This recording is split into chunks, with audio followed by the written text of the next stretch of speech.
a full report. I also presented at the conference on a curriculum that I helped develop on how to create equity in a behavioral health system. And so we have an opportunity to have this in our community. I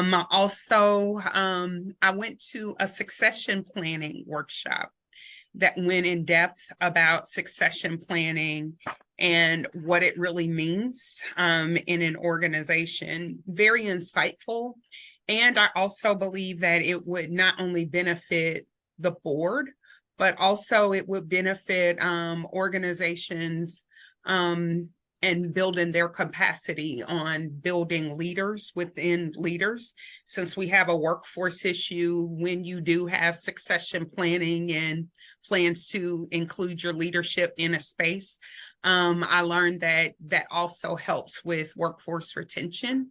And so it was a really cool workshop. I will just say it did definitely have me pause and worked in my brain that was just things I just hadn't thought of. And so I just wanted to let you all know the good things that happened at the National Federation of Families on last week. Any questions? No, thank you so much, Chandra. I appreciate that. Okay. Yeah, I know with a lot of the transitions with a lot of agencies, succession planning is something that I feel like has been brought to the attention of all of us, of realizing, oh, yep, that's very important, making sure that there is a smooth transition in leadership among agencies and board as well. So thank you, I appreciate that. The next item is the approval of the Mental Health Board meeting minutes from October 18th on pages 21 through 25. If there's any addendums or corrections, please let us know.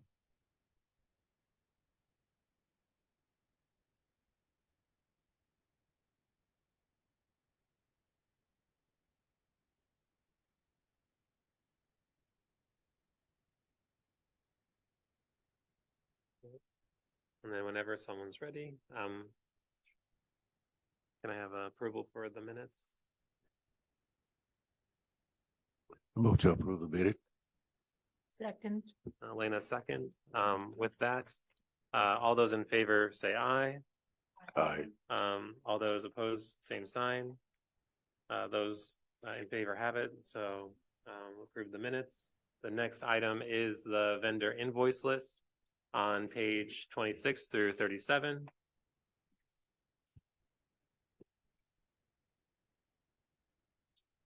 I definitely feel the list is a lot longer than with the new system than it ever used to be. It is. Mhm. Chris is also providing you with a second report that it's not the vendor invoice list, but it's additional details, and that is mostly helpful when it comes to that visa bill. Because you were just looking at one line before. Yeah, okay. So it makes the report twice as long.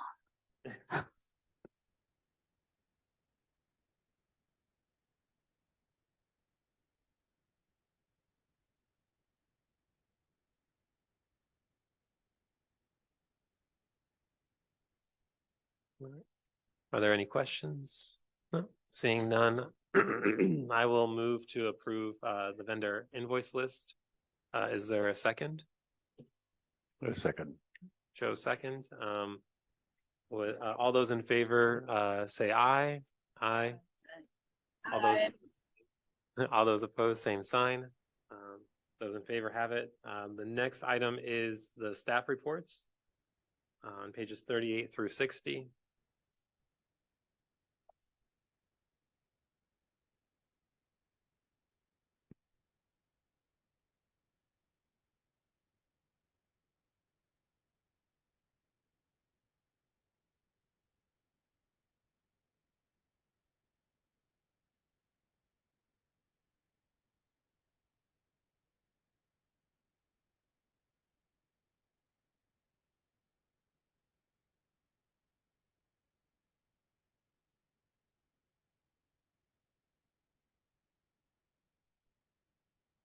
I saw in on page 42, Leon wrote that I promise healthcare, had the late reports without a request for an extension. Promise healthcare funding is already paused for the late audit, and then I was just wondering, is it still expected to be done as scheduled? Did they send any of you guys any updates on the timeline being changed at all, or is it just kind of same as before? I've not received any updates yet, but so I think they're probably still working on it.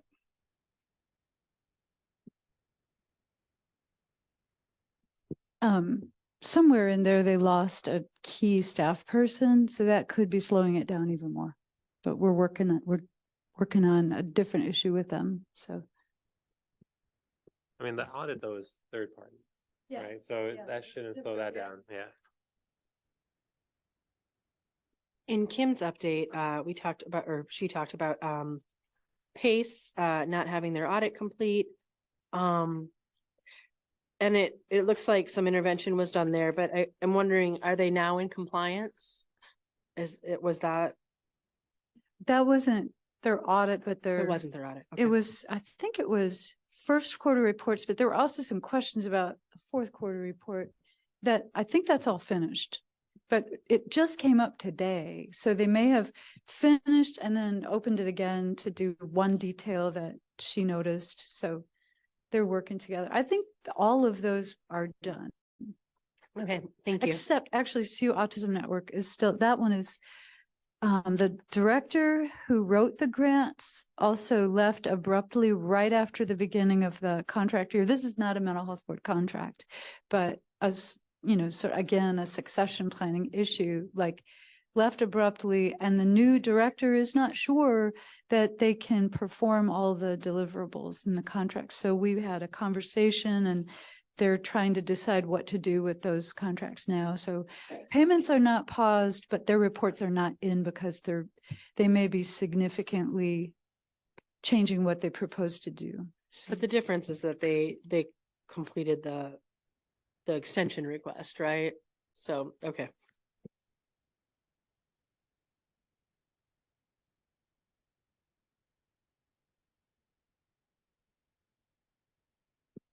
Any other questions or comments?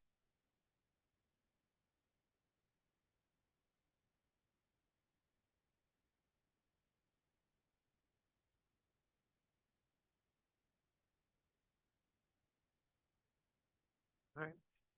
As always, thank you guys for those staff reports. It's nice to keep an update on everything that's been going on between each meeting because a lot of time passes between each one. So even though Lynn and I do communicate, I know, it's still, there's a lot of stuff that also goes on that it's nice to see all the information on here that to get a more of a thorough look. I think was it Julian Rappaport that recommended doing this, putting the reports in here, the staff reports, or was that They've something been, you've always done? we've always had staff reports, but I think the form has changed. Elaine Palencia might remember that if Julian had a role in what we're doing there. It might have been before I joined this Okay. board. Yeah. All right, let's move on to new business. Page 61 is the PY23 Community Coalition Summer Youth Initiative. We have representatives from Champaign County Community Coalition and Diamond Moyer Boys and Girls Club, and they'll present on the summer programs funded by the Mental Health Board in 2023.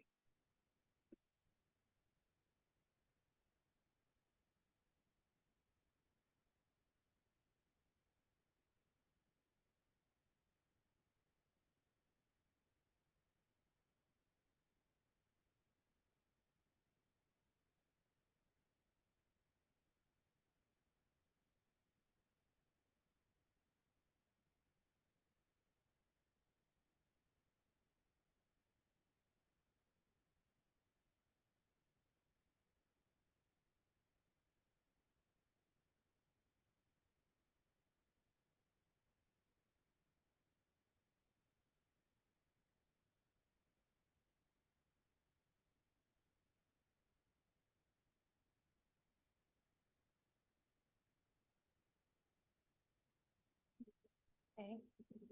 All right, should we just get started? Okay. Good evening. I'm Amy Brown, the Domware Boys and Girls Club CEO, and I'm here with everybody knows Tracy. And he told me I'm starting, so that's what I'm going to do. And he's going to pick it up from there. But we're going to talk about the summer initiatives. And I know that you all are very familiar with them, but essentially it's a collaborative between the Champaign County Community Coalition and the Domware Boys and Girls Club and the Mental Health Board to fund some really cool projects out there that are grassroots. And it's been a great time this year. It's my first time being part of this. There was $90,000 available this year, and subcontracted that with the local grassroots organizations to support the critical mission, providing services to youth and the adult community. The proposals were approved and awarded by the executive committee of the Champaign County Coalition. They did go through a process to sell their proposal and make sure that it was something that aligned with what the coalition has in mind. Once that was all determined and we had our subcontractors, Tracy and I convened a meeting with them on Zoom. They all attended. They were very interactive, had a few new members at the table, and went through the requirements for funding with them because some of them really don't have the experience at working with that. We did issue contracts individually with each one of them, provided technical assistance, and then monitored their budgets, their spending, made sure everybody was in compliance, and provided the support as needed. We also introduced this year for the first time a pre and post survey process. And there was some success with that. There was some struggle with that, but overall it was a good kickoff year for that. So good evening, everyone here and online. I'm Tracy Parsons. I'm the facilitator of our local community coalition. So first, let me just always start by thanking the board and the staff for the support of our summer initiatives. It really is one of the great partnership projects that takes place in our community throughout our county. And it enables us, as Amy just shared with you, to work with the non-traditional part of our community. So these are often groups, faith groups, individuals who have a passion for working with our youth, working in the community, and provides them with an opportunity to, I'll just use the word give back as a way of really talking about this. I also have to say a big thank you to Amy and the Boys and Girls Club. I'm sure, as you can imagine, being a new CEO of the club and coming in, and they tell you about certain things during the interview process, and then you get on board and you start finding out all the real things that are taking place within the organization. And so in my first meeting with Amy, she was like, okay, we do what now? How does this work, right? So it's just really a big thank you for continuing to support this partnership and collaboration. So we looked at this year 4 areas of focus. So looking for projects and partnerships and collaborations that are about arts and culture, recreation, academic enrichment, and then leadership and community engagement. We have a number of organizations that have been with us each summer, and then it always allows us to look at new partnerships and collaborations through our community coalition work throughout the year. So we always have a handful of new projects, and allows us to do new and different and create creative opportunities. So our outcomes really looking at to increase a sense of connectedness and engagement with the community, decrease the number of violent incidents experienced by our participants, either as participants or most likely to be involved in incidents of community violence, provide opportunities for academic success. I really, really like the focus of academics and enrichment and working with young people to strengthen their academic cores. So that's really, really important to us. And then skill development, helping young people be aware and hopefully create ideas around hope and aspiration and exploration of new ideas. So Amy shared with you about the data collection and all of those things that we looked at this year. Staff, and we will talk with staff through the process, and we really want to start thinking about, outcomes. What are we, are we having success? How do we know the participants are getting meaningful experiences? And so how do we put a measurable process in place? I know we do a lot of great feel-good work, right, which is important, especially during the summer and all of those things, but trying to look at how do we collect data on the work that we're doing with our partnerships. So one of the things we want to do is pre and post test. We quickly learned that with some of the initiatives, because they're recreational in nature, we're pre and post test for some of those things were a little bit more difficult.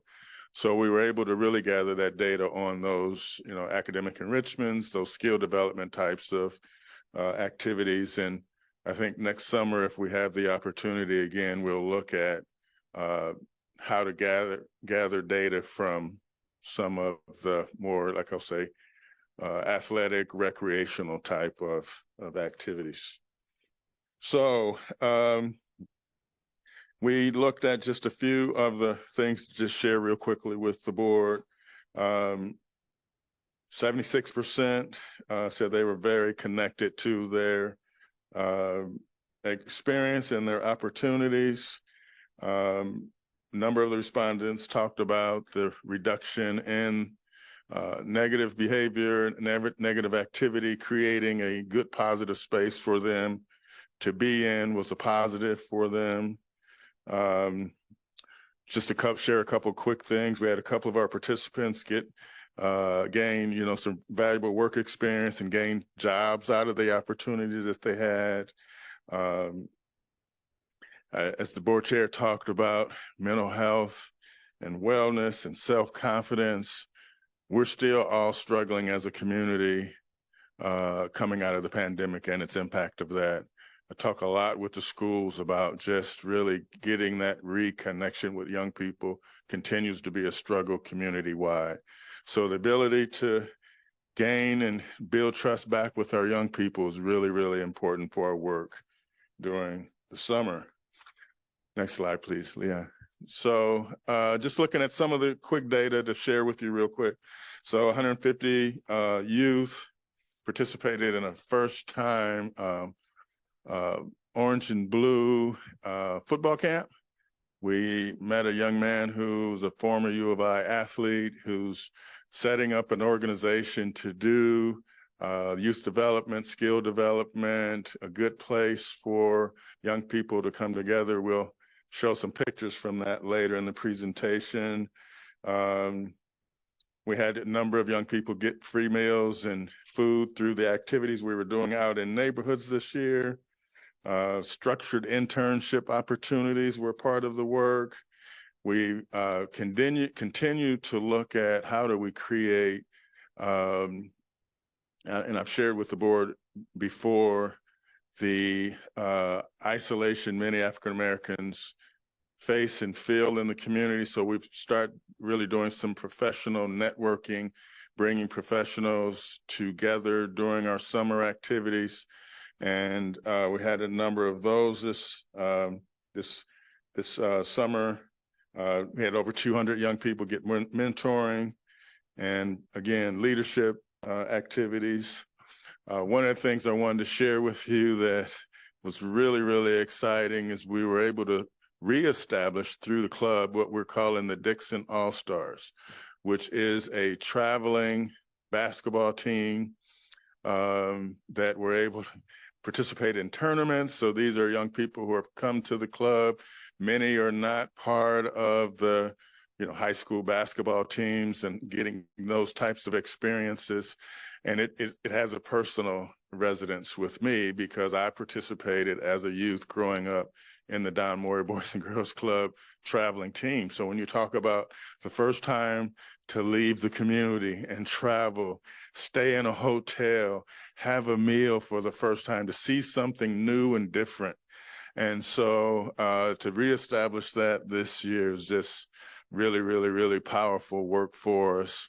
And again, thanks to the board that we were able to put this back in place. Now we have young people. And the other part about this that's so key. So the Community Coalition started out of an officer-involved shooting over in 2009. And it really kind of tore our community apart. And we had town halls and meetings and protests and marches. So that's where our Community Coalition came from. So one of the young people that was friends with the young man that was killed by police is now the leader of our Dixon All-Stars. So when you talk about progress, he's gone on to school and come back home and really interested in making a difference. And so when we talk about impact, I don't know how you measure that. I don't know how you evaluate the importance of something like that. But to think about that impact that we're able to have, and now he's leading other young community members and showing them and telling them they can do, they can be, is just really, really, really powerful. So that's probably the highlight to really talk about and think about. So next slide, please, Leon. So I'm not going to read them, but we've got a couple of testimonials just to share with the board from our data collection and things that people were sharing with us. Next slide just shows some of the activities and program work that we were doing. Young people learning about construction, and I think we know the great work that Reverend Comer does with his Midnight Basketball program, and now working with the youth throughout the day and through the weeks and teaching them about, you see they're out in the fields and participating in our farmers markets and the fields where food is grown and gaining real important life skills. So just really, really exciting stuff. Next slide, please.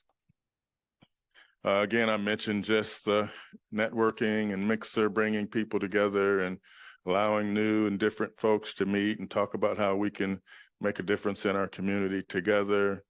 Really important work. And next slide, please.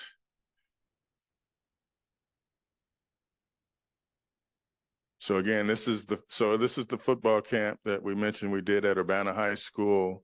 You see the 100+ young people out learning. U of I football players came out and worked with the young people at the camp, directly involved. They got a chance to meet a number of them, and the kids just had a ball. It was extremely hot that day, is what I remember. So next slide, please.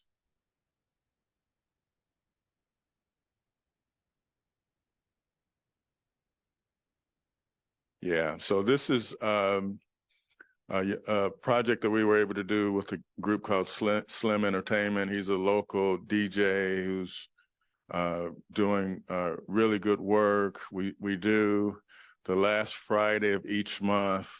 We call it jam sessions. And so this is where young people, from performers to artists, can come out to the Douglas Library and perform and do rap and sing and dance, but the artists are there as well. So they're getting to draw and practice. And then we took it out into the neighborhoods. So we partnered with our housing authorities to go out to housing complexes to do crafts, bring people out, food, fun, just really collaborating and mixing. And so again, just thank you to the board for a great summer, the club for the leadership and the work together. And there's the slide with the Dixon All-Stars. We're able to get them uniforms and really put a strong hold on this part of the work for middle school and high school age youth. So I think we'll take any questions that you may have, but that's what we wanted to just share with you and update you on tonight.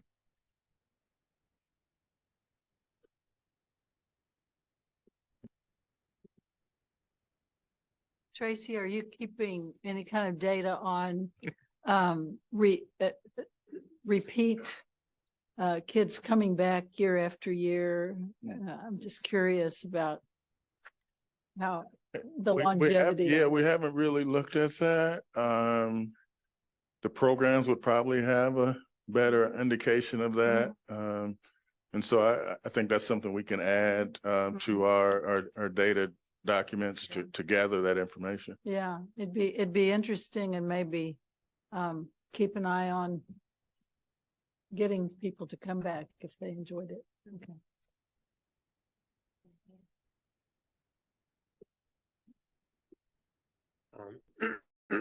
I just want to say thank you, Mrs. Brown and Mr. Parsons.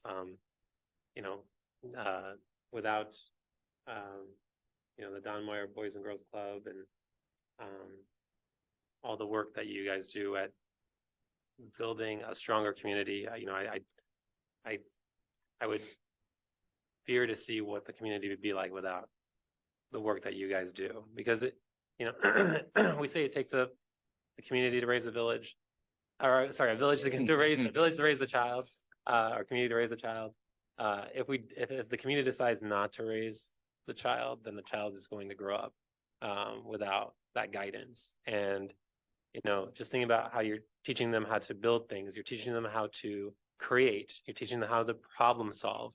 And a lot of things that kids don't realize, like why am I going to school? Well, it's not just to learn, it's to network, it is to build a community, it is to build social skills, it is to learn how to find the answers to things that you don't know the answers to. And it's not to know everything, it's not to just read a book and take a test, it's to problem solve. And so a lot of those things that you do as a group, you figure out things together, you overcome obstacles together, and you realize that you're stronger together. And I think the value that your agency provides is community cohesion, helping growing minds learn how to problem solve and how to become independent adult human beings when they get older.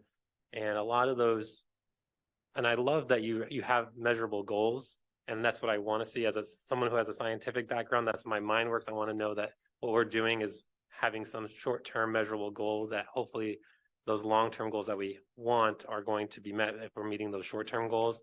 But realizing that that you oftentimes won't see the fruits of your labor, but until 10, 15 years down the line, like the example of the leader of the Dixon basketball team. And so, it's just knowing that small ripples in the pond eventually can change the course of the wave and the flow of the river. And so just thank you again for everything you guys do. Yeah, thank you. Well, I have to admit, listening to you brought back a lot of memories from when I was a child. I didn't grow up in Champaign County. I grew up probably somewhere worse. And I'll tell you, the violence in the area where I grew up was significantly decreased. We literally probably didn't have it because we had programs like yours, and when you talked about the football team, it reminded me, we had a football team when we were little to keep the kids off the streets. We had cheerleaders. So I was really excited. I'm relatively new to the area, so I had never heard of your program until today. So I'm really excited about it. And one of the things that I always share with the community when I'm asked about gun violence is this is not rocket science. We can stop the violence if we have more community programs to get these kids off the streets. It takes all of us. I would love to come in and try to volunteer or help out with their program because I remember being a kid, how effective the program was for my community. The one thing that I do want to ask, and it's because my mind goes straight to research and science as well, is what did you use to measure your outcomes and also your pre and post data? Is there a specific test? And the reason that I ask is not to grill you, is because my line of thinking is this is something that should be published so that other communities can understand that these programs work. So if we had a measure done that has been empirically proven, and this works on top of that, I mean, this can really be beneficial to more communities. Well, it's a very fair question. Lynn and I had a little bit of conversation back and forth about what that would look like, and keeping in mind that the group that we're working with, these leaders who are new at leading or just very much grassroots leaders, we wanted to be very careful so that we could get some information. And we narrowed it down to 3 questions. So there were only 3 pre and post test questions. And I think that they come to light earlier in the data collection, but it was simply just finding out if they felt connected or not. We specifically asked if they had any violent interactions during the period of time that we worked with them and in the prior time that we worked with them. And so it was that simple. And then we hope to just add another question next year, but we also have to go back and help refine some questions that work with the one day events with folks. And I don't know if a pre and post test is going to be appropriate for that, but. And also defining violence, what violence means, and it can mean something different here versus another community, but definitely here is the guns and et cetera that we can talk about. So I really appreciate the study. Yeah, thank you. I'll do a shameless plug. So our community coalition meets the second Wednesday of each month at the Holiday Inn in Champaign. It is a fantastic meeting where I think, I'm selfishly speaking, but I think it's just a great meeting with a great audience. It's where we talk about our collaboration and our partnerships and programs and activities to inform and share with our community all the great things that we have going. And so I know board member Palencia is a regular attendee and, really can share. We've had a number of really good conversations about the meetings, and thank you for your attendance and support. And we get a chance to share about our summer initiatives and support from the Mental Health Board to help build. The coalition is all about collaboration and partnership. And so they're taking place all across our community. And so we want to expose that. And we want people to know that we can work together and we can hopefully get out of our silos to think about our kids and families and neighborhoods and how we strengthen them. The other thing, I'm sorry if I'm going too long, Lynn and Leah, but as we were talking about our agencies, so for example, when we started doing our summer initiatives, Reverend Comer and the midnight basketball work was just starting. And now you look several years later, it's a blossoming organization that's in schools every day. They do midnight basketball every Friday night, 150 kids off the streets. You think about the club's impact and, what we've been able to build together is just really, really a testament to all of us.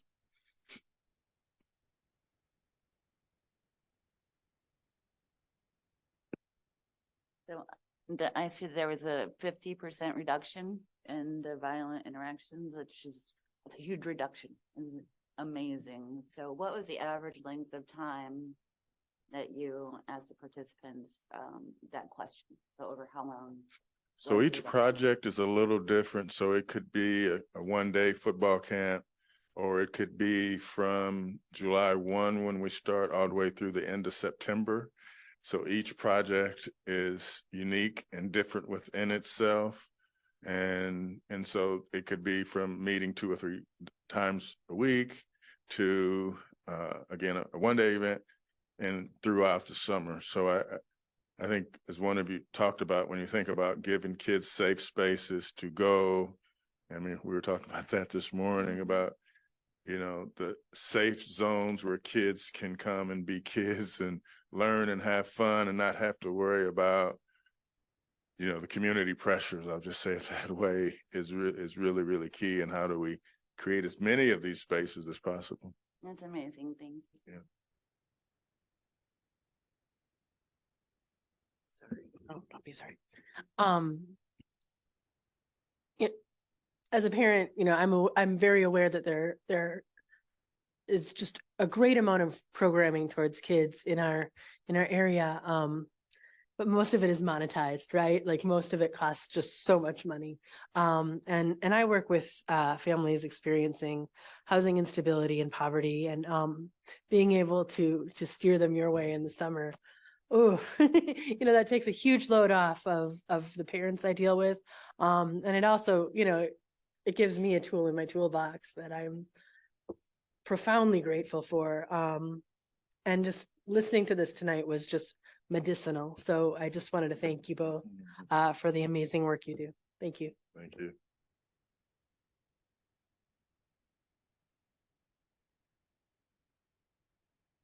Any other comments or questions?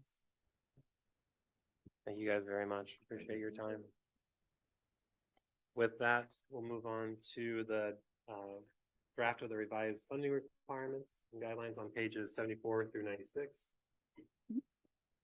And I won't be hurt if you two have to leave and not stay for the.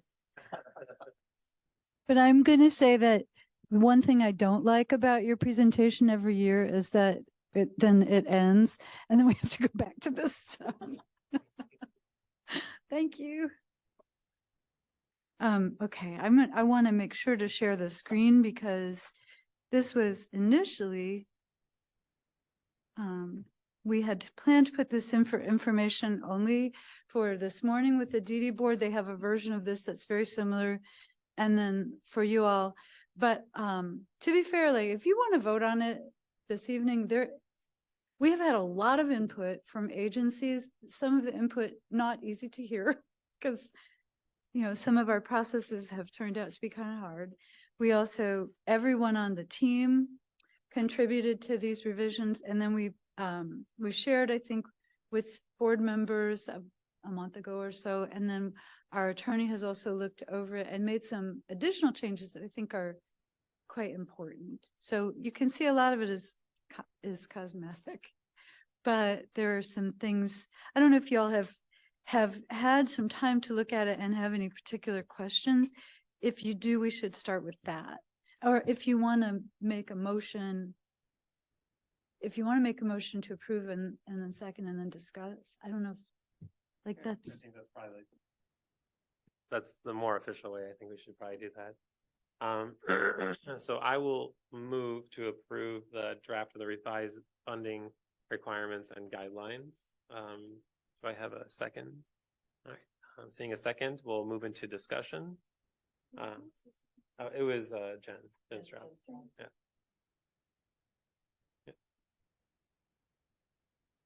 So I think obviously the big thing on there was the increase on the threshold from 300 to 500,000, which you said though didn't really affect most of our agencies. So I just want to give credit to the people who, Cindy Crawford, who was on this call a little while ago, told Mr. Bryson about that change in the state's requirements. And I was like, oh, no, we cannot keep requirements that are a higher threshold than the state. So, or I mean, not a higher threshold, but like that are harder than the state's requirements. That sort of goes against the point of what we're doing. So that's when we started working on this. And there was a whole pileup of suggestions by that time of how to make this better. So that's what we started with. We want to make sure that we're aligned with the state requirement. There, at the time that we started digging into this, which was probably 3 months ago at this point, Chris Wilson and I, and with Leon's list, identified, yeah, you created the list for us. We identified 4 agencies who sit between 300,000 and 500,000, or who might have, or like in 295,000 this year. And so they could end up in that category. So what we would like to do is, if you accept these revisions and those become the new rules, we would like to confirm with the agencies what their level of annual revenue will be for the year that we're in, that ends June 30th, and then amend those contracts so that they don't have to do an audit, so that they would do the financial review instead, which is still got some assurances. I mean, but that's where we started. Then I called one of the most expensive CPA firms in town, the one who happens to do the county's audit right now and who has been very picky. And I asked them how much they charge, and I added $1,000 to each of the categories so that what an agency might charge to a mental health board contract for an audit or financial review or compilation is actually like affordable right now, especially if they don't have any other funding to support it. So, but there's also language in here that allows you to be flexible with those thresholds so that if CPA costs continue to rise, we don't have to revise this to keep up with them. This is just a starting point. So that was the second thing I did. Then there are lots of little changes along the way. Some are important, like the appeals procedure was incredibly complicated and was not, we didn't really do it that way. So it's more now like, it's more simple. If there's a problem, and usually the problems are late reports, then we'll typically stop payment and send a letter by certified mail to the agency director and their board president that this payment is suspended. And then they can, if they disagree with that, they can bring it to the next board meeting for, that's just, it was all there, but we simplified it so that it was easier to follow and not contradicted. Okay, so that's other changes. And then there's things like this, the commission on accreditation of services. Like, it's great to have everybody dig into this and find little errors here and there. Do you have any particular issues that you want me to explain? Because there's one more big thing, but I can save it.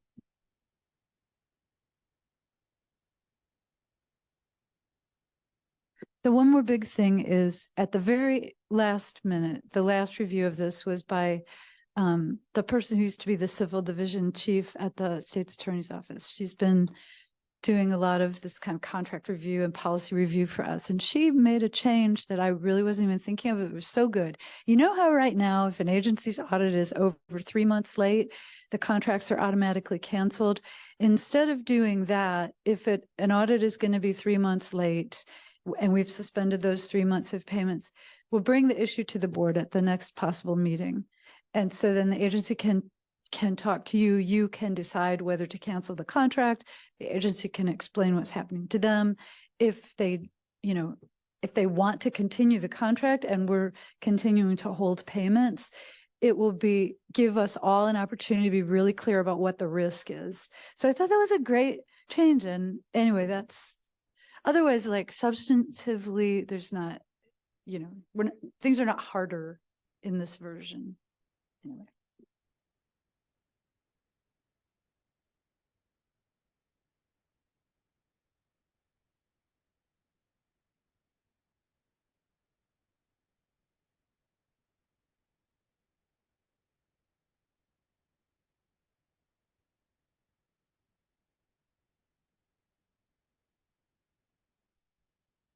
Are there any questions for Lynn?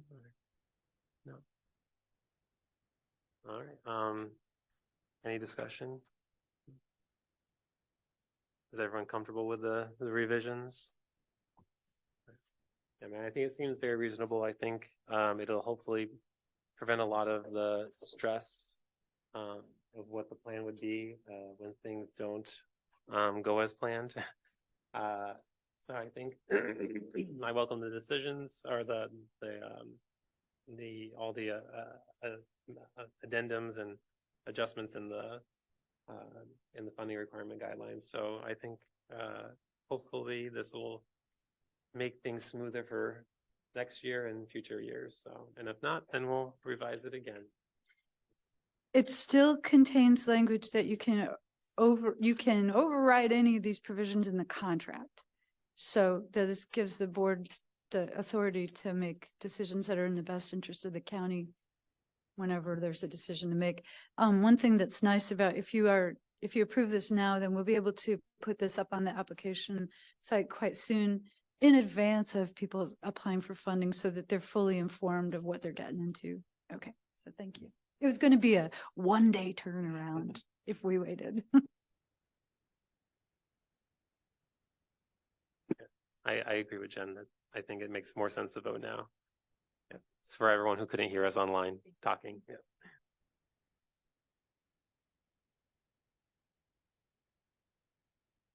All right. Does everyone feel like we're ready for a vote?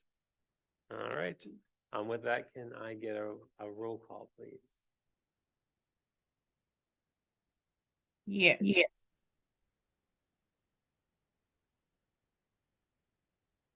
Matt House. Yes. Daphne Maurer. Yes. Lisa Liggins Chambers. Yes. Molly McClay. Yes. Joe Omoasagie. Yes. Elaine Palencia.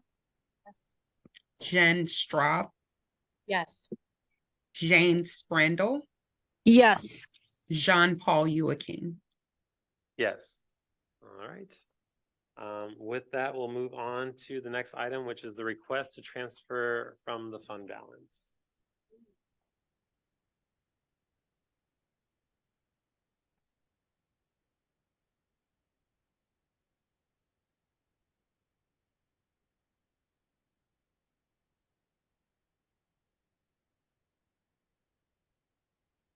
Do you have questions? I know. Right? Do you want Just one page context? at it. Just very quickly. Okay. Yeah, basically, we're a little short of taking some of the money that we have in our Yeah. Essentially, we didn't spend as much as we planned last year when we had approval to use more than that amount of fund balance. And now the bills are coming due. We also, we actually expect to get quite a bit of revenue before the end of the year, but we won't have it in time to pay agencies in a timely fashion. And, unfortunately, cash flow matters. So we're just being proactive.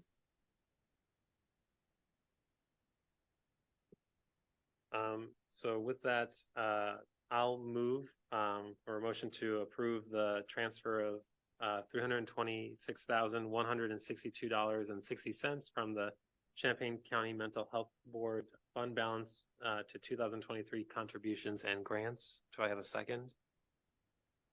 All right, Lisa seconds. We'll have some discussion.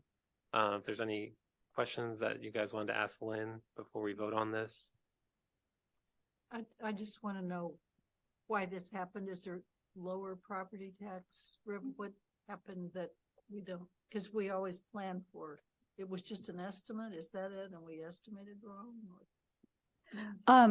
No, we had ARPA funds from the county board that were deposited in 2021 that exceeded what we could spend in 2021. So the plan was to overspend in 2022 by about $380,000. So we would use fund balance last year. We were unable to do that mostly due to late audits. That's the kicker here. Late audits really hurt our ability to budget exactly. And there was there was also money that we recovered from agencies as excess revenue, but it was ARPA money and it needed to be transferred back to the county. So we did that this year instead of last year. It was still trickling in. So we did it this year even though it should have happened in 2022 if all the money had been available. There was also one organization who had an audit that was late from the year before. So we had held like a full 6 months of their payments, and we didn't get that audit until this year. And then we were able to release all of their payments this year, which would have gone out like 2 years ago. So it's kind of a pileup. If this is what happens when we're withholding payments, mostly. I think there's maybe something else that I covered in there. No, that's the main issue. And we do budget for returns of excess revenue, but we can't really guess what those will be. And it's a bad thing. It means that agencies weren't able to staff up and perform the services that you wanted and approved. So we put it in the budget because we're cynical and realistic. So that, that's not really the warping factor. The other thing though, is that the property tax revenues are distributed at funny times during the year. We don't get them like when we need to issue payments. We get them when we get them. So there's still probably another distribution due before the end of the year. And sometimes it happens in 2024 for 2023 revenue, but we don't have any control over that. We have a bunch of expo payments that haven't been made yet, and we're waiting for excess revenue to be returned from a few agencies. We're still in the process of determining how much money. So anyway, that's a really long answer. I'm sorry. So the money's there, but it isn't there. Okay. I know better. Who's supposed to be making the payments for the expo? What I missed that. I didn't name names. I don't want names. I just want to understand There are some the category of people. The category of people would be like very large institutions in this community that maybe don't think about it until we bug them 40 times. But Sure. they've made a large commitment to sponsorship. It's not the county. No, it's not the county. And then there are a couple of smaller ones that, have sponsorship payments that are due that we haven't seen yet. Yeah. So basically, this won't affect our funding of agencies next year. This is money that is just the transition period of spending and getting is not overlapping the way we want it to. Right. But to be honest, it could happen because of our practice of holding payments due to late audits or other late reports. And also our practice of waiting to determine how much unspent funding might be due back until we get the audits. So this takes us across fiscal years all the time. And this is just the first time it's really been consequential that I know of. This kind of thing is something that we vote on at the county level all the time, just cleaning up books and, things don't get spent exactly when they planned on being spent. And it's pretty routine.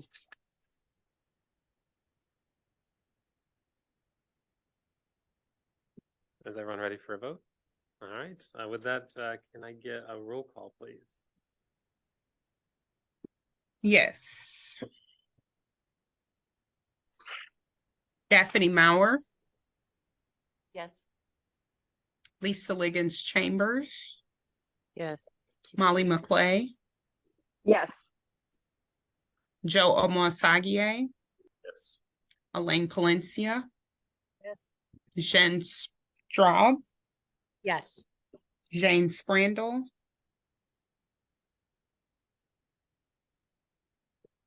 Jane. Okay. Matt Hausman, Yes. John Paul Joachim. Yes. All right, with that, we'll move on to the Mental Health Board's 3-year plan with objectives for 2024.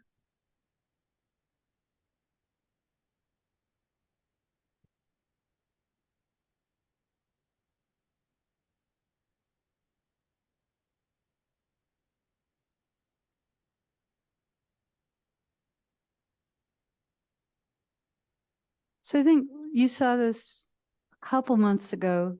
We didn't get a lot of input from the public, a little bit, but it didn't really change any of the wording you and the DD board both had pretty healthy discussions about things that we could do differently in the coming year.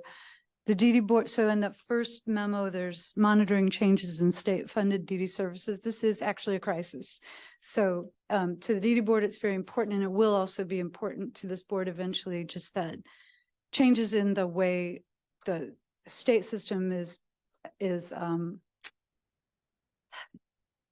operating in Champaign County could really leave some Champaign County residents behind. So we want to be more aggressive with tracking that. So that's why a new goal or a new objective. And then the updating demographic categories comes from your suggestion last time about language use. That has, like, as soon as I just kind of said, oh, let's look at the demographic categories, I'm just randomly meeting so many people who have something to say about these categories, how we can make them more inclusive and more, welcoming during the intake process. It's so great. So it's going to be a whole objective because it's really going to be a project to put all the input together. Anyway, so I think those are both real, like one's kind of negative, one's kind of positive, but those are board member initiated additions to the 3-year plans.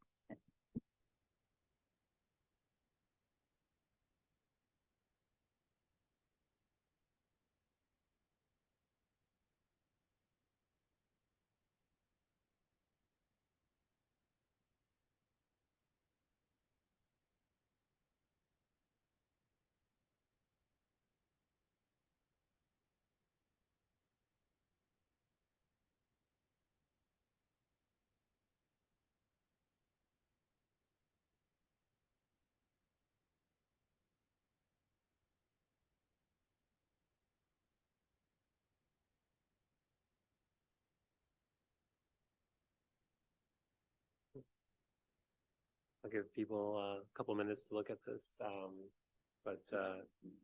I think, it's always a work in progress, and I think as time goes on, different needs will come up and we'll focus on those. And I think, it's a plan is never perfect, but it's always good to at least have stuff or have at least a good outline of what your goals are and build off of those. A lot of things are not always within our control, like with what the state does with DD services. And, I think a lot of times at our meetings, we talk about and discuss all the things we wish we could have in the community and wish the way the world would work. And if we could wave a magic wand, it would be nice to be able to fix all the problems in the community and make government work more efficiently, more effectively. I think it's a good 3-year plan. I don't have any adjustments that I would make to it. If there's anyone that has any comments, I'm happy to, we can discuss them and see if we want to add any adjustments, but I'm fine with the way it looks.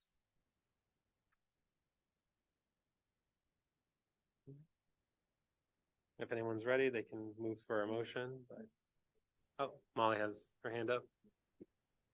Yeah, I just wanted to comment.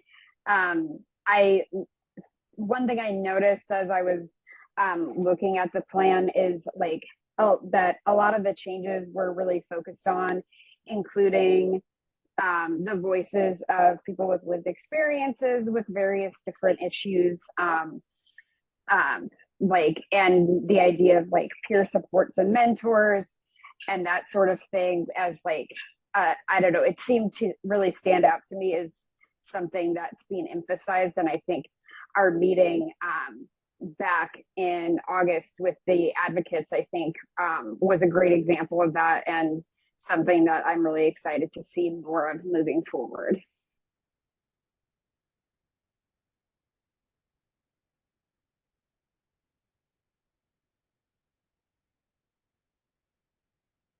All right.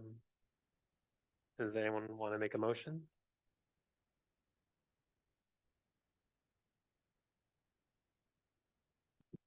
Motion to approve the proposed 3-year plan for fiscal years 2022 to 2024 with fiscal year 2024 objectives. Do I have a second? Second. Matt seconds. Doesn't have any monetary, we can just do a voice vote. All those in favor, say aye. Aye. All those opposed, same sign. Those in favor have it. So the motion is approved. We'll move on to the next item, which is the Mental Health Board's PY 25 allocation priorities on page 118.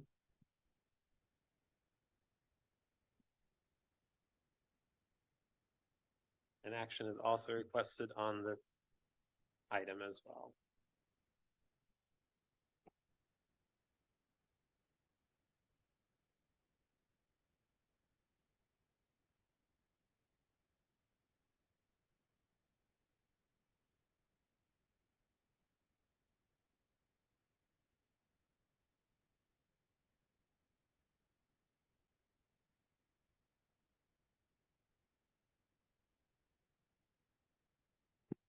And we discussed this at the last meeting as well, didn't we?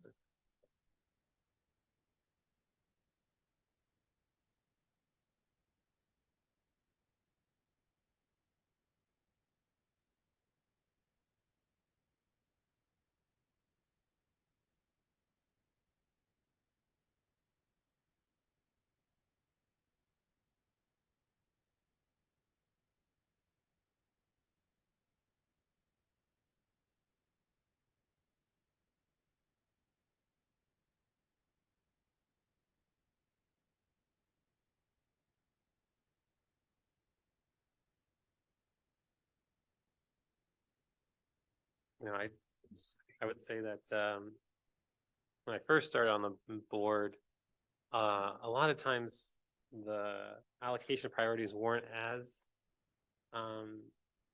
difficult in making decisions because we had more funding than services that could be provided by agencies. And so having, allocation priorities wasn't as significant. Now, especially in the last year, definitely realize how much tougher that is and how important it is that we remind ourselves of what priorities should be for funding agencies and what the goals are for the community, for the funding that we disperse between the agencies. I think even with the allocation priorities, it's never an easy decision. And I'm glad I don't have to make it by myself. Glad it's a group effort, a group discussion.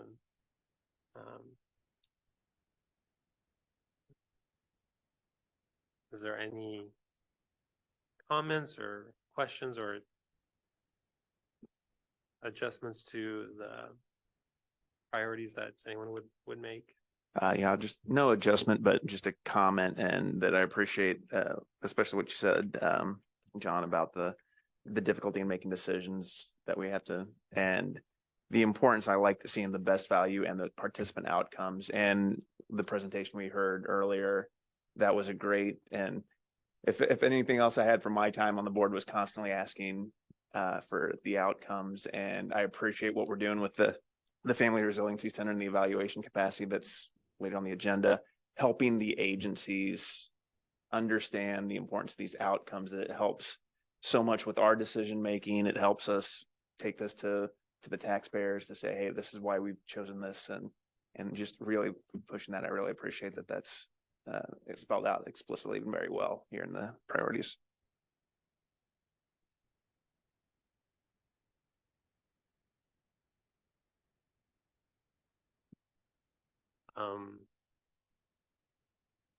With that, if there's anyone that wants to make a motion, and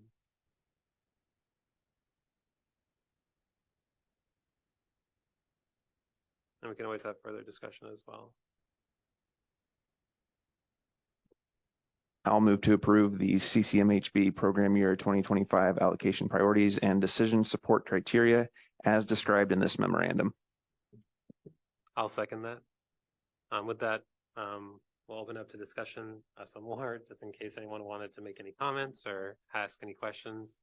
I don't know if Molly had any comments or questions either. All right.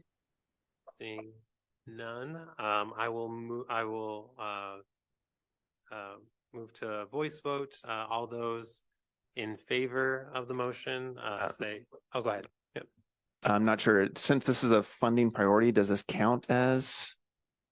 Or can we do? It's Okay, fair we're enough. I not just wanna make committing sure money, we're- but I think it's always the chair's prerogative to call for a roll call if he chooses. I'm fine with a voice vote. Unless... Works for me. I just want to make sure we're above Sorry. board. So all those in favor, say aye.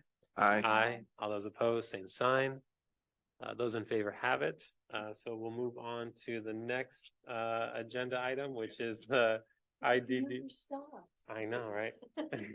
IDDSI PY25 allocation priorities on page 134. Still doing pretty good. Regret I didn't bring all those personnel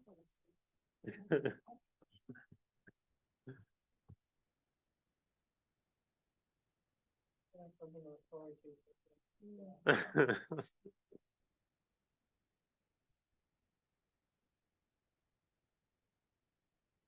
So basically, this is the final draft of the PY25 allocation priorities and selection criteria for the IDD Special Initiatives Fund.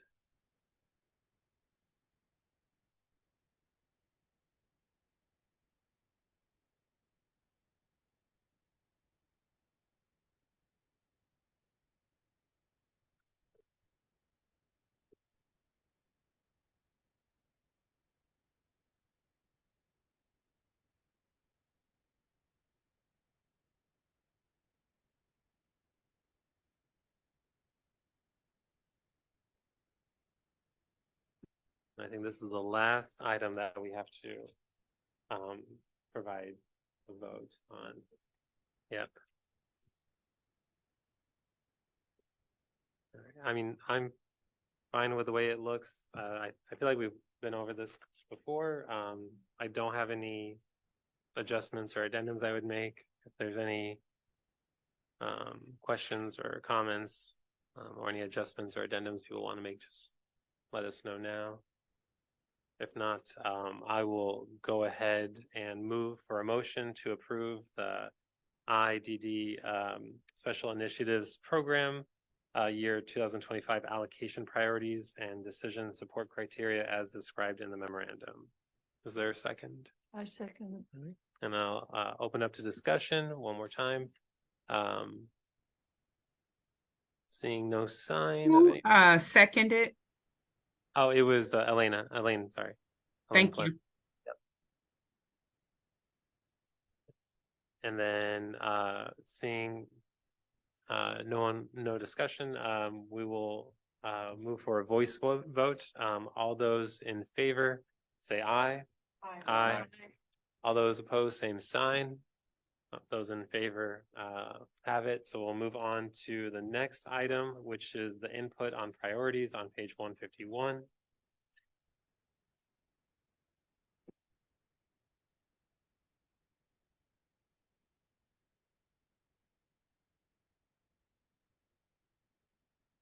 Sorry, I'm going backwards. These were not suggesting we change anything, but some support for the priorities as presented and also for being included. And then this was important. This was a conversation that I had had with someone in law enforcement who works very closely with a program that you're funding for the last several years. And it was resolved, but no one told me that it had been resolved. I had to go find out later, and it was resolved. But she's asking us to stay sensitive to that, and I appreciate that. So.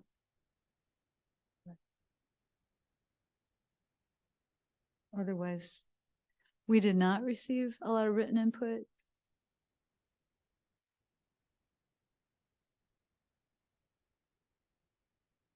All right. With that, we'll move on to the evaluation capacity building project.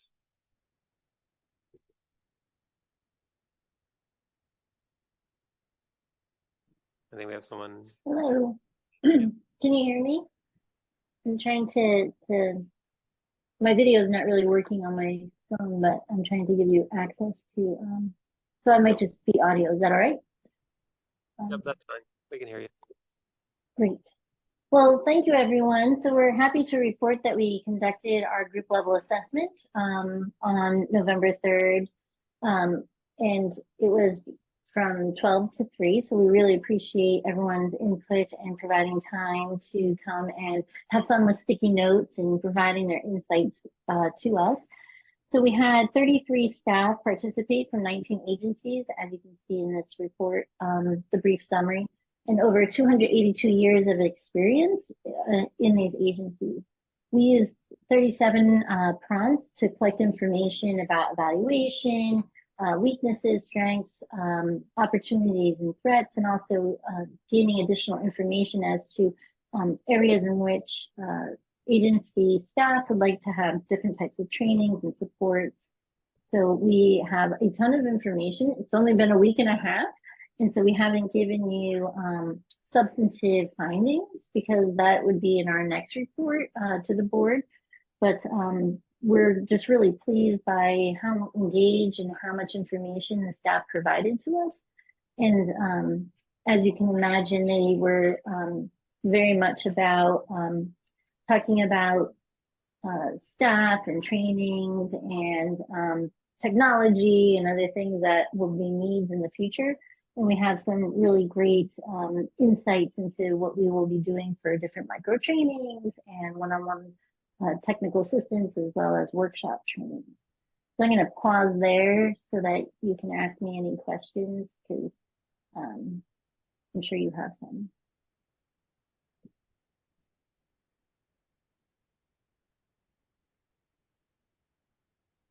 I guess one question I had was for the training that you develop, how long, the trainings that you develop for the need of the staff, how long does that usually take for you to develop like a tailored training for that, for the agency or the staff?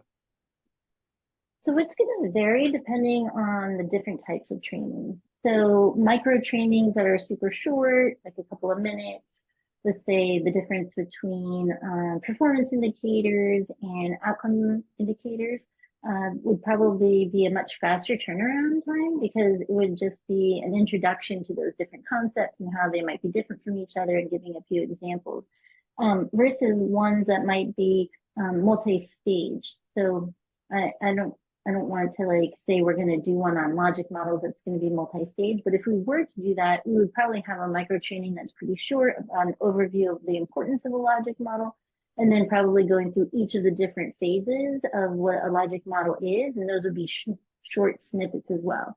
So to do that would take longer, because it would be about 6 different installments than one that's a couple of minute long micro learning. Putting together a workshop though, so participants talked about different topics that they would think would be good for a workshop. That might take a little bit longer too, to determine when to host the workshop, how long to have the workshop, and also gaining insights from different agencies that are actually doing well and are feeling very confident and expertise in different areas, because we like to engage them in part of those trainings as well, because capacity building isn't just about us building the capacity, but about creating these co-learnings with agencies and harnessing the knowledge that they have and helping to share that information with their colleagues as well. So sort of this peer-to-peer mentoring and training. So I guess my short answer to that is it varies, with short micro trainings taking far less time to do. So maybe a month to put one together that's high quality video on demand and putting it up there, to a little bit longer when you're thinking about trainings that have multiple steps or workshop training. Is that helpful? Yeah, that's very helpful. I had another question. Do you often see larger agencies wanting to mentor smaller or newer agencies? So that is a great question. And I think that has to do with an agency by agency basis, as well as the individuals within those agencies. So when we asked if individuals wanted to be part of action planning and next steps, there were several who do want to continue to be part of that and be actively involved in that. When we asked about learning communities as well, some people have the time for that. Some people don't necessarily have the time for that. So I think it varies. I would like to say that staff are very aware of their turnover, their limited resources, and having to ask other staff to do more than what they've already been doing. And so we want to be mindful of that as well. So that was also a major finding that came out, as is probably not a surprise to the board at all, is that the amount of work on staff is very high, especially with turnover and trying to get trained staff to come in on a revolving door basis. But trying to be mindful that we don't want to create burnout and add extra burden, but we also want to lift up and recognize those who are doing things very well and have very great skills in these areas. And how can we do that without adding to their plates? So that's what we're trying to figure out, is who wants to be part of that processes and how to make it so it's least burdensome and more like lifting them up and demonstrating their excellence and the great quality work that they're doing. Thank you. Great.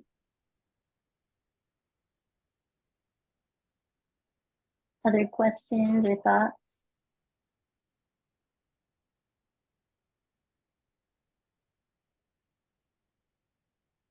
We want to give a special shout out to our co-facilitators. So someone from one of the agencies did co-facilitate with us. So talk about somebody who's giving up their time to be part of these processes.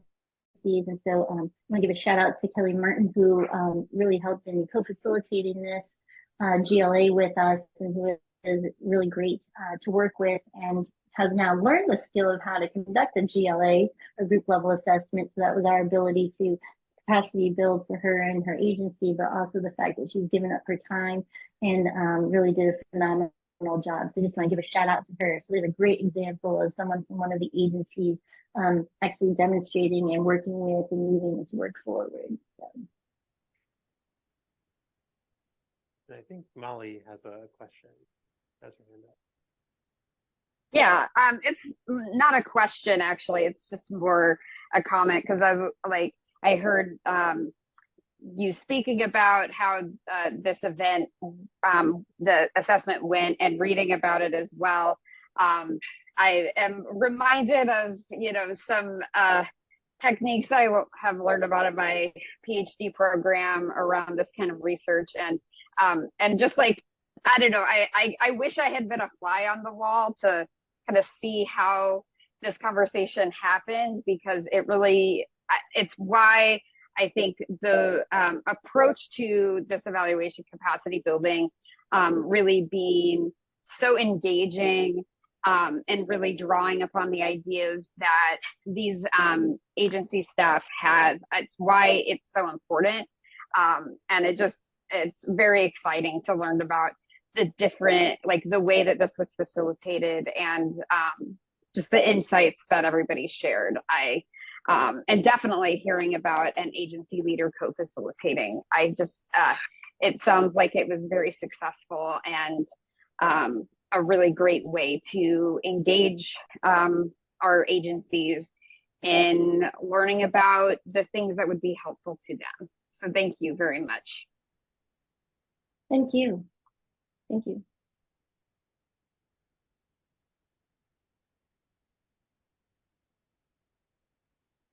Well, thank you very much.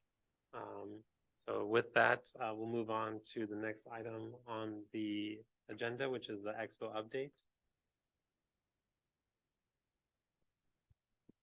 This is, we were given the Expo coordinators a little break because they did so much, and they'll prepare a full report.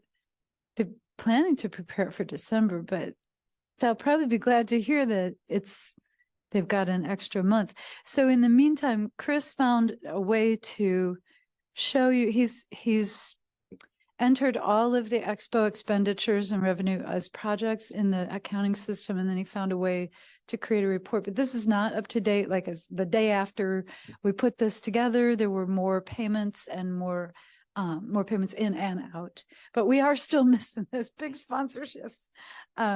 Anyway, this is kind of, and I understand what the categories are, so it's not necessarily clear from the abbreviations, but if you have questions, it's just this isn't done yet, and you'll get the thorough report at some point. But I thought this was kind of cool too. It's right there in Munis. So.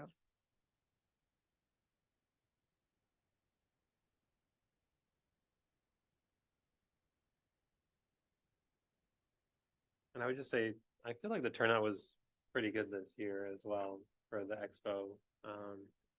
I know we had just a couple less agencies present, but otherwise I feel like it went really well. It was interesting. I don't see other providers. Usually they are other doctors, and it ended up Dr. Morton from Developmental Pediatrics ended up being at the expo, which was really cool to see. And he knows a lot of the people there, which was really interesting. So, but yeah, I think it's also, is it homecoming weekend? It was pretty busy in Marketplace Mall that weekend, and I was wondering why, and I thought that was one of the reasons. I can't remember. At least Halloween. Yeah, the mall was packed, so it was a good turnout. With that, any questions or comments? Seeing none, we'll move on to the PY 2024 Q1 program service reports. Aren't they beautiful? Nice. Thank you, Leon.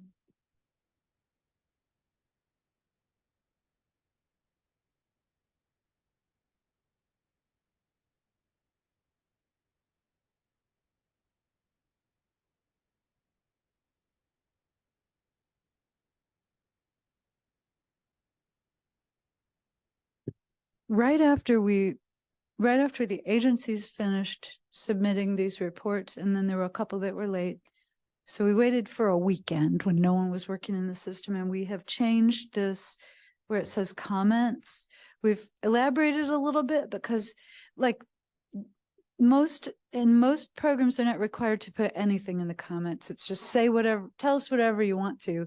But there are a few that are required to collaborate with other providers who are doing similar services, and they didn't realize that it said in their contracts you should give us comments. So we've, instead of saying it's in your contract, we put it here so that they'll be able to say, oh, we're supposed to be reporting on that. So we're learning little things all the time. But hopefully, so like next time you see these, hopefully you'll get more detail about that, because I believe there's lots of collaboration going on. It's just not getting reported. So, okay.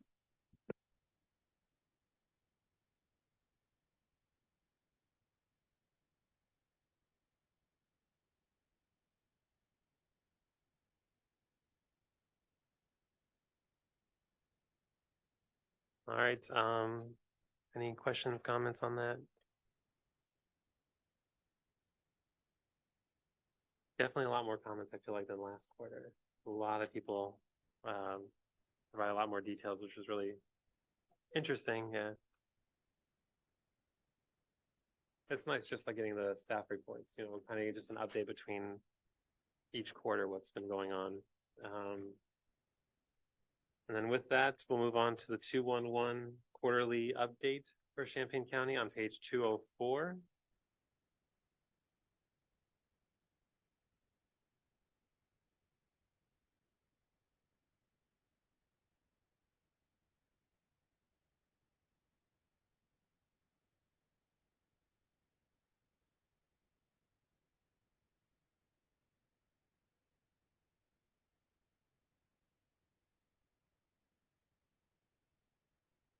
And I feel like whenever the weather changes, when it gets too hot or too cold, there's usually an increase in service requests. Definitely as a doctor, we'll get a lot of calls about writing letters for medical necessity for water, the water bill or the power bill. And it's just, crazy that like that is something that people in the richest country in the history of the world have to worry about. And yeah, here we are.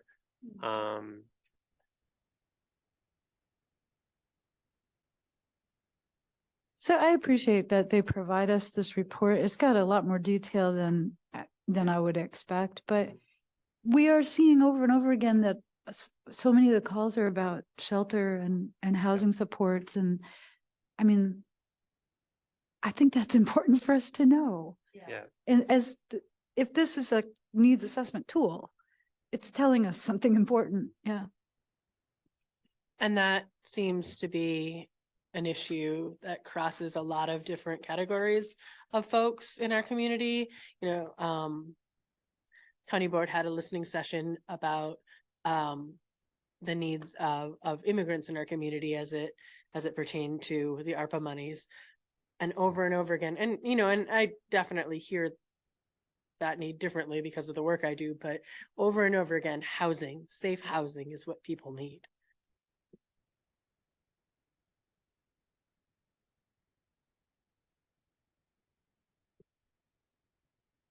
I think just with housing costs getting more expensive, there's just a higher strain, you know, and I don't think that's going away. I think it's just going to get worse, unfortunately.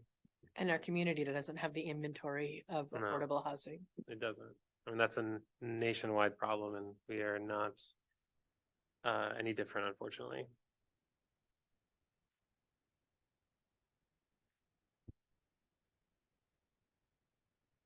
Yeah, we have very expensive rental properties around campus that are like $2,000 a month. And yeah, more than my mortgage, right? Yeah, exactly. Oh my God. You know, it's like this agenda is like upside down. We should have started with this and ended with those guys.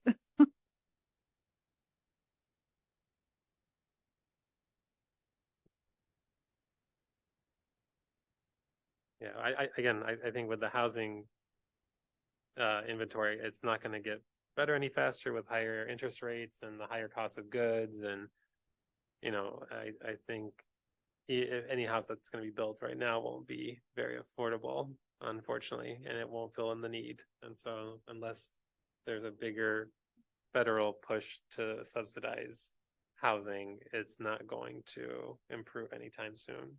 It's not anything even like on a state level that can be fixed because we don't have that. I mean, the amount of money that would be required to really fix the problem, I don't think the state alone would be able to do by itself. I think it's needs to be a federal push on all levels. So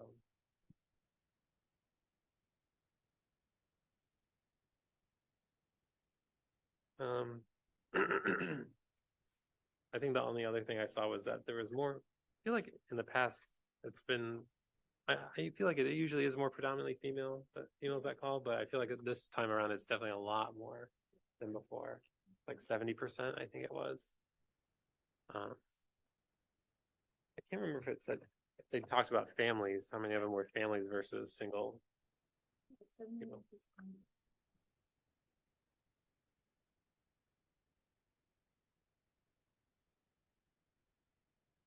Because it talks about the age, but I don't know if it talks about families versus individual people.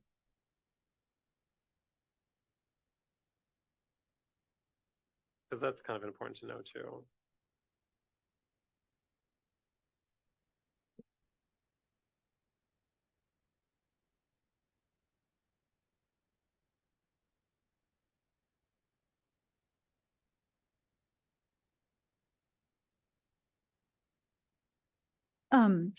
Maybe not here, but if you all have information that you could share with me outside of the meeting about like how 2-on-1 is going.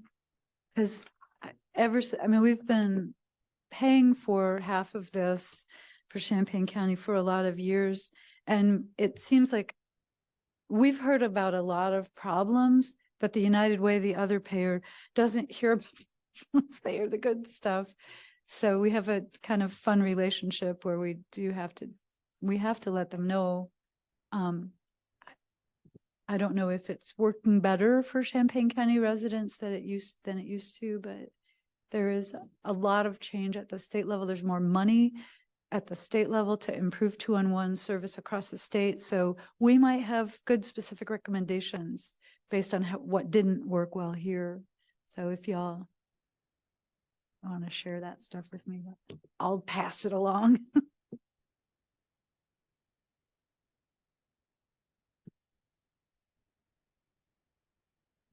Any other comments or questions? Seeing none, we'll move to the success and other agency input. We'll limit to 5 minutes per person, total of 20 minutes. Any other agency input?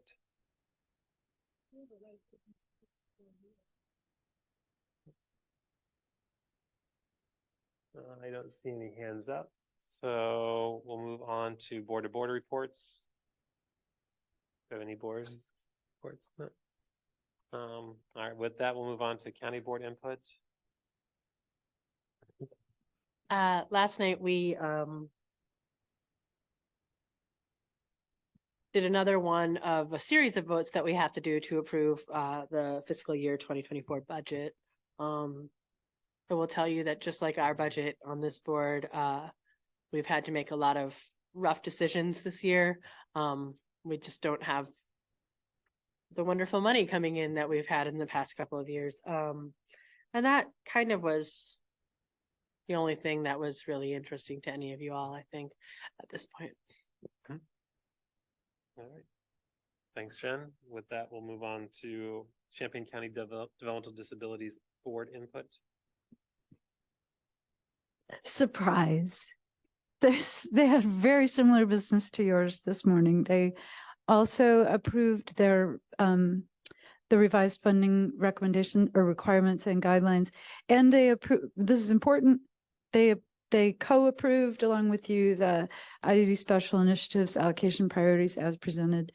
It was a good meeting. I don't know, it was a good meeting. I've had very few technical problems today, except that I forgot to start the recording, but otherwise it's gone really well. So their meeting also went really well. That's it. They're meeting December. They have a special presentation in December that they want to meet. I mean, I might say like, you don't have to meet in December, but I think they're counting on this. It's the contract for service coordination by the state has moved from a Champaign County-based organization, Regional Planning Commission, to Prairie Land, which is not based here. And so far, things are not going very well. So Prairie Land, the new independent service coordinator for our residents, is going to come and talk to them. So they're going to have that meeting. Yeah, it's very exciting.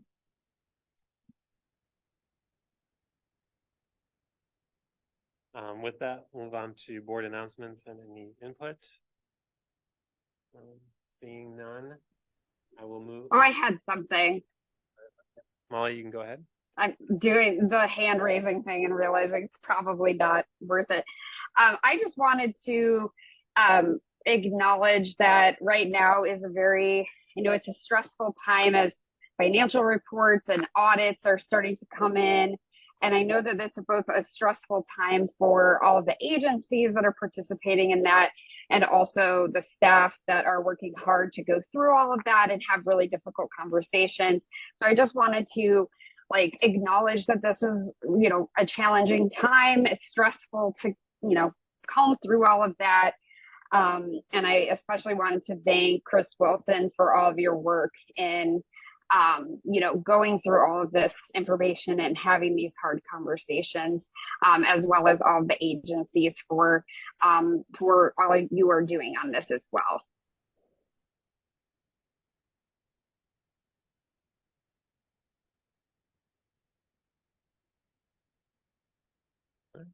Thanks for that, Molly. That was very nice. I see that Chris appreciated that. So with that, I will move to adjourn. I guess we'll see everybody next year. Happy holidays. Happy New Year. Yeah.